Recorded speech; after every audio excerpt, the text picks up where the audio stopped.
সকিনা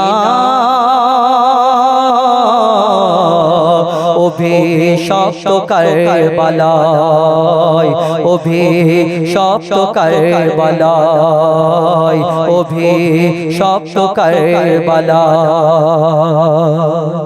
শোনো গো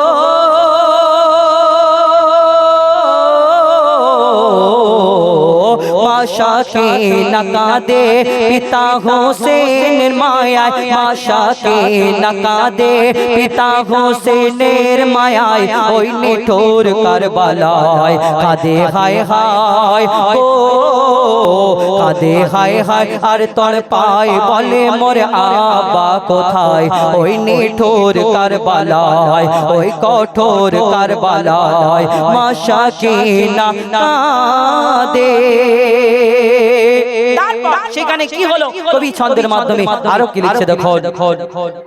৭২ শহীদের লাশ আর ৭১টা মাথা, ৭১টা মাথা, বেটি শাকিনা খুঁজে বেড়ায় কোথায় আমার পিতা, কোথায় আমার পিতা। এক মাথা কাটা দেহ থেকে তখন আওয়াজ আসে গো, তখন আওয়াজ আসে, এসো বেটি শাকিনা তোমার আব্বা তোমায় ডাকে গো, তোমার আব্বা তোমায় ডাকে।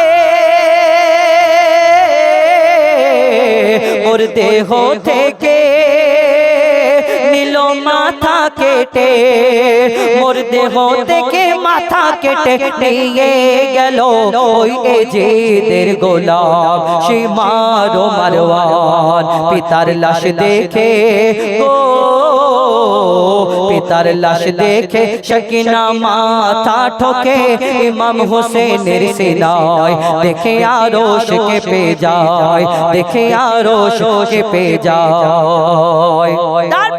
যখন ইমাম হুসাইনের বিবি বেটিদেরকে ওই এজিদের দরবারে হাজির করাতে নিয়ে যাচ্ছে, হাতে বেড়ি দিয়ে গলায় দড়ি দিয়ে টানতে টানতে এজিদের দরবারে যখন হাজির করাতে নিয়ে যায়, সেখানে কেমন ভাবে অত্যাচার করা হলো, তাদের গায়ে পাথর ছুঁড়ে আঘাত করা হলো, গরম পানি তাদের গায়েতে ছড়িয়ে দেওয়া হলো, ঝরঝর করে রক্ত বের হলো। সেদিন কি ঘটনা ঘটলো আরো কবি ছন্দের মাধ্যমে আরো কি লিখছে দেখো।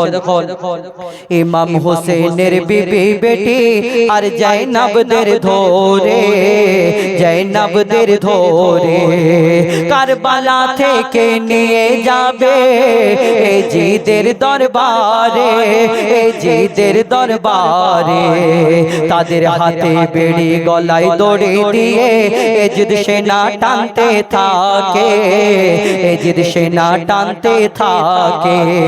ভোকা প্যাসায় অসহায় এজিদের খান, ভোকা প্যাসায় অসহায় হোসেনের খানদান কানতে থাকে, হোসেনের খানদান কানতে থাকে।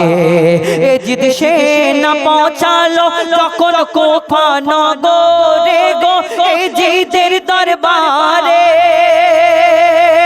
আওলাদে নবীদের উপরে সবাই অত্যাচার করে গো, সবাই অত্যাচার করে।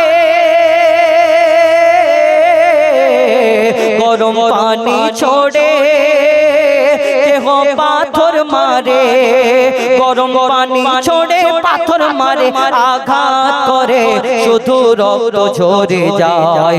এ রক্ত নয় গো, এ রক্ত নয়, এ রক্তর সুগন্ধ ছিল আমার নবীর সারা গায়। দেখে আরশ কেঁপে যায়, দেখে আরশ কেঁপে যায়। যখন তানারা সেখানে পৌঁছালো, 3 দিন ভুকা পিয়াসা, পানি পান করেনি, খানা খায়নি এজিদের সেইখানে দরবারে যখন পৌঁছানো, সেখানে ওই মা শাকিনা আর একা অসহায়, সেখানে সবাই যখন অসহায়, তিনি দেখালেন আমরা 3 দিন খানা খাইনি, 3 দিন পানি পান করিনি। তখন সেখান থেকে হুকুম করা হলো যে শাহী খাবার দেওয়া হোক মা শাকিনার সামনে, অর্থাৎ একটা প্লেটের মধ্যে করে খাবার দিয়ে আর তাকে কাপড় চাপা দিয়ে, কাপড় ঢাকা দিয়ে মা শাকিনার সামনে সেদিন ধরা হলো। সত্যিকারের কি সেদিন মা সাকিনাকে খাবার দিয়েছিল প্লেটের মধ্যে করে? না, সে প্লেটের মধ্যে কি ছিল কবি ছন্দের মাধ্যমে সেই সম্পর্কে আরো কি লিখছে দেখো। অহংকারী এজিদ বসে বলে সোনার সিংহাসনে, সোনার সিংহাসনে তোমাদের মাঝে যে সাকিনা এসো আমার সামনে, এসো আমার সামনে। মা সাকিনা এগিয়ে এসে বলে আমি হোসেনের বেটে, হোসেনের বেটে। 3 দিন মোরা ভোকা প্যাসায় খাইনি পানি রোটে, খাইনি পানি রোটে। এজিদ বলে নিয়ে এসো সাকিনার তরে শাহী খাবার গো, সাকিনার তরে শাহী খাবার। এক থালার উপর কাপড় ঢেকে রাখে সামনে সাকিনার গো, রাখে সামনে সাকিনার।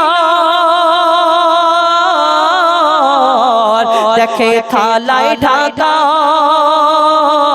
পিতার কাটা মাথা, দেখে থালায় ঢাকা হোসেনের কাটা মাথা, দেখে থালায় ঢাকা কাটা মাথা। দেখে সাকিনা কেঁদে বেहोश হয়ে যায়।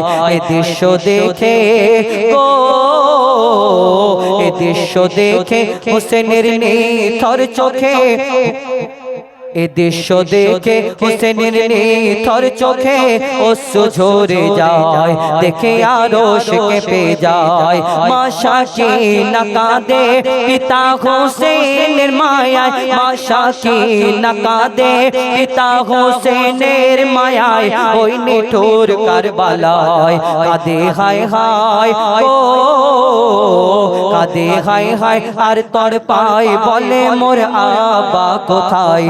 ওই নিঠুর কারবালায়, ওই কঠোর কারবালায়, ওই নিঠুর কারবালায়।